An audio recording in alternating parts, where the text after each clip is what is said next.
Hello and welcome to another ADD's Action Figure Obsession video. Thanks for joining me today. This one will be a little bit different. I try to mix it up a little with each video and try to think of a new angle to approach and see how this channel is going to come together in terms of what the routine is, what the rotation is. And today I'm going to do a haul video. And nothing you see in front of you is anything that I have acquired in the last week or two.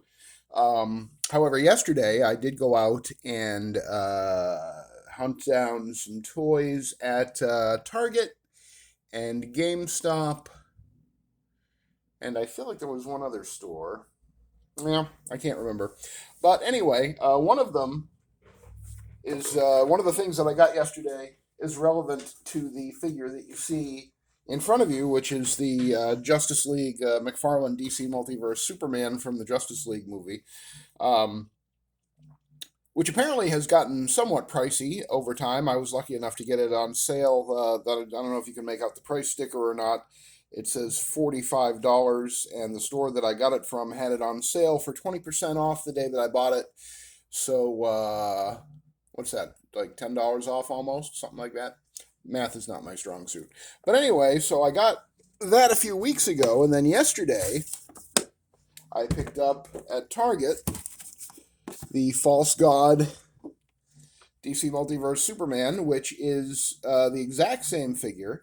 It's just decoed to reflect the statue that was in Batman v Superman.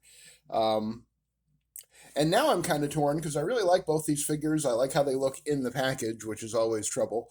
But I do think that at some point I will be opening them. Not today, but I did want to show off that I got the False God Superman yesterday. He was part of my toy haul from yesterday. So that's one.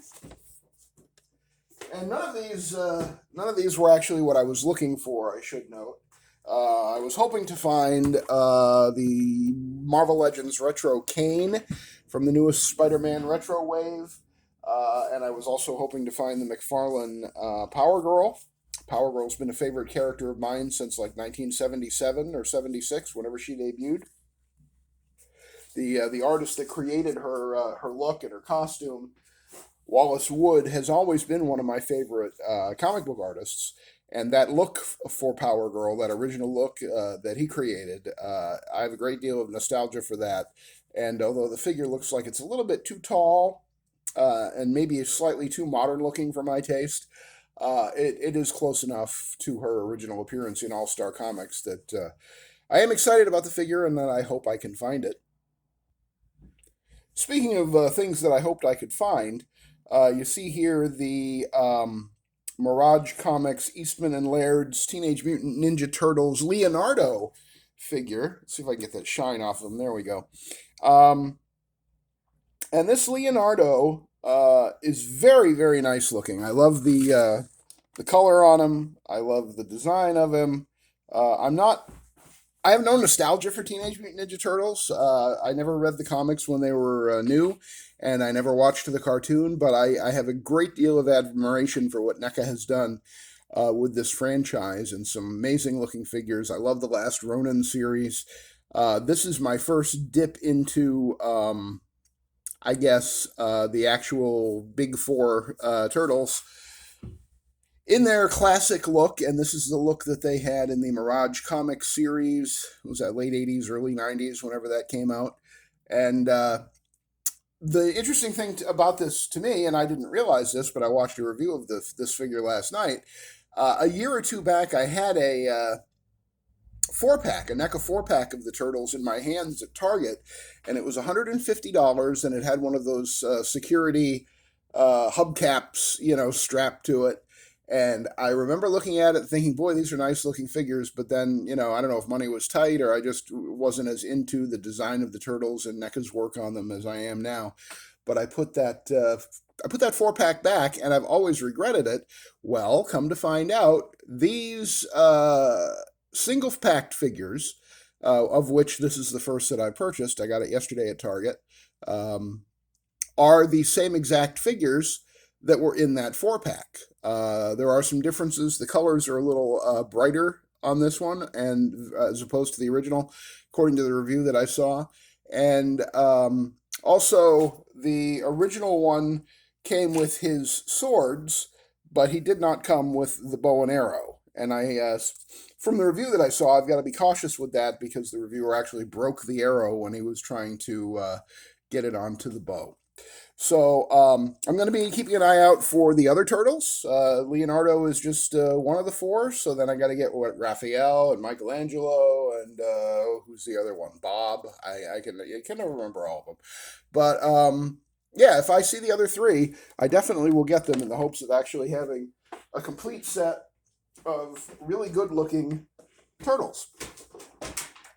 Back to McFarlane. Here's one that I had seen quite a few times in GameStop and at least once or twice, I think, in Target, but had passed it up. Now, I loved this storyline that this figure is based on, which is a Hugo Strange versus Batman storyline by Steve Englehart and Marshall Rogers and Terry Austin in Detective Comics I think around 77, might have been 76.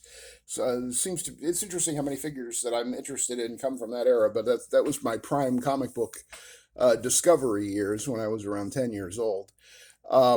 So Hugo Strange disguises himself as Batman, and you can see that he even looked like Batman under the cowl, despite the fact that he has a beard, because he had the Bruce Wayne mask to make him look like a convincing Batman.